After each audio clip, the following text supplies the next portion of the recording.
జంట నగరాల్లో రెచ్చిపోతున్న కల్తీ మాఫియా. రసాయనాలతో అల్లం వెల్లుల్లి పేస్ట్ తయారీ.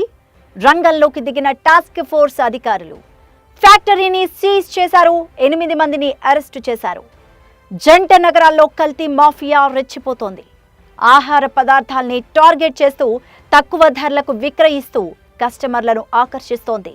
నకిలీకి అసలైన వాటికి ఏమాత్రం తేడా లేకుండా రసాయనాలతో ఆహార పదార్థాలు తయారు చేసేస్తున్నారు. తాజాగా సికింద్రాబాద్ ఓల్డ్ బోయిన్పల్లిలో కల్తీ అల్లం వెల్లుల్లి పేస్ట్ తయారీ కేంద్రంపై టాస్క్ ఫోర్స్ బృందం దాడులు చేసింది. ఈ దాడుల్లో 1500 కిలోల కల్తీ అల్లం వెల్లుల్లి పేస్ట్ వెలుగులోకి వచ్చింది.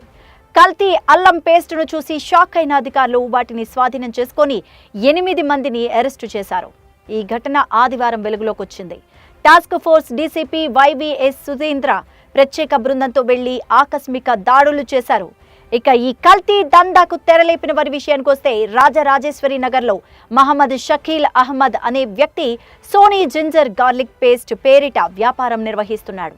అల్లంకి బదులుగా ప్రమాదకరమైన సిట్రిక్ యాసిడ్, ఉప్పు, పసుపు ఉపయోగిస్తూ అల్లం లేకుండానే ఈ రకమైన పేస్ట్ తయారు చేసేస్తున్నాడు. నగరంలోనే కాకుండా చుట్టుపక్కల జిల్లాలో ఏజెంట్స్ని ఏర్పాటు చేసుకొని ప్రముఖ హోటల్స్కు, రెస్టారెంట్లకు, ఫాస్ట్ ఫుడ్ సెంటర్స్కు సరఫరా చేసేస్తున్నాడు. తక్కువ ధరకే అల్లం వెల్లుల్లి పేస్టును విక్రయిస్తూ ఉండడంతో కొనుగోలుదారులు వీటిని కొనేందుకు ఆసక్తి చూపిస్తున్నారు. వీటిని ఆన్లైన్లో విక్రయించడం విశేషం. 3 ఏళ్లుగా ఈ కల్తీ దందా సాగుతున్నట్టు కనుగొన్నారు పోలీసులు. అయితే గత కొన్ని రోజులుగా అనేక ఫిర్యాదులు రావడంతో Boinapalli inspector Lakshminarayana Reddy, task force inspector Saidulu ఓ ప్రత్యేక బృందంతో కలిసి వెళ్లి తనిఖీలు చేశారు. కల్తీ అల్లం పేస్ట్ 1500 కిలోలు, సిట్రిక్ యాసిడ్ 55 కిలోలు, 480 కిలోల నాసిరకం వెల్లుల్లి స్వాధీనం చేసుకున్నారు. ఇక అక్కడ పనిచేస్తున్న సమీర్ అన్సారీ, గుల్ఫాజ్, ముక్తార్, రంజిత్ కుమార్, మోను కుమార్, బిర్వాల్ సాహ్, ఇనాయత్, మహేష్ కుమార్లను కూడా అరెస్ట్ చేశారు. ఇలాంటి వ్యాపారానికి సంబంధించిన బ్రాంచీలు మరెక్కడన్నా ఉన్నాయా అనే కోణంలో కూడా దర్యాప్తు చేస్తున్నారు పోలీసులు. ఇక దీని గురించి మరింత సమాచారం మా ప్రతినిధి రామలక్ష్మి అందిస్తారు. Ramalakshmi, over to you. గత 2 నెలలుగా కూడా మన హైదరాబాద్లో అనేక రెస్టారెంట్లు, హోటల్లో తనిఖీలు చేపడుతూ వస్తున్నారు. ఇటు ఫుడ్ సేఫ్టీ అధికారులతో పాటు టాస్క్ ఫోర్స్ అధికారులందరూ కూడా దీని మీద అధిక మొత్తంలో దృష్టి సారించి ఎవరైతే అక్రమంగా ఈ కల్తీ ఫుడ్ని అమ్ముతున్నారో వాళ్ళందరి మీద కూడా వీళ్ళు కొరడా కాస్తున్న విషయం మనందరికీ తెలిసిందే. సో దీని మీద వీళ్ళు నిన్న ఆదివారం కూడా ఇక్కడ బోయినపల్లిలో ఉన్న ఇక్కడ జింజర్ గార్లిక్ పేస్ట్ హోటల్లో అయితే పెద్ద మొత్తంలో తనిఖీలు చేపట్టారు.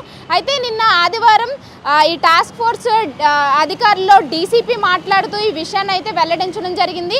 ఆ డీసీపీ వైవీఎస్ సుధీంద్ర మాట్లాడుతూ ఇలా కల్తీ అల్లాన్ని, అంటే అందులో అల్లం వాడకుండా ఇక్కడ కెమికల్స్ నవి వాడి అల్లాన్ని తయారు చేస్తున్నారంటూ కూడా వాళ్ళు గుర్తించారు. ఇటు బోయినపల్లి ఇన్స్పెక్టర్ లక్ష్మీనారాయణ రెడ్డి, అలాగే టాస్క్ ఫోర్స్ ఇన్స్పెక్టర్ సైదులు అందరూ కలిసి ఆ హోటల్ మీద అయితే తనిఖీలు చేపట్టారు. తనిఖీల్లో భాగంగా అందులో ఏకంగా 150 కిలోల కల్తీ అల్లాన్ని అయితే వాళ్ళు తయారు చేస్తున్నట్టుగా గుర్తించారు. అలాగే 55 కిలోల సిట్రిక్ యాసిడ్ను కూడా వాళ్ళు హోటల్లో స్వాధీనం చేసుకోవడం జరిగింది. అలాగే 480 కిలోల అల్లాన్ని, అలాగే వెల్లుల్లి, అంటే కుళ్ళిన వెల్లుల్లిని అయితే వాళ్ళు గుర్తించి వాటన్నిటిని వాళ్ళు స్వాధీనం చేసుకున్నారు. అలాగే వీళ్ళు ఎప్పటి నుంచి అయితే, అంటే గత 3 సంవత్సరాల నుంచి ఈ అల్లం వెల్లుల్లి పేస్ట్ని తయారు చేస్తున్నారు. ఇలాగే కల్తీ పదార్థాలన్నీ వాడి ఇలా తయారు చేస్తున్నట్టు వీళ్ళు గుర్తించి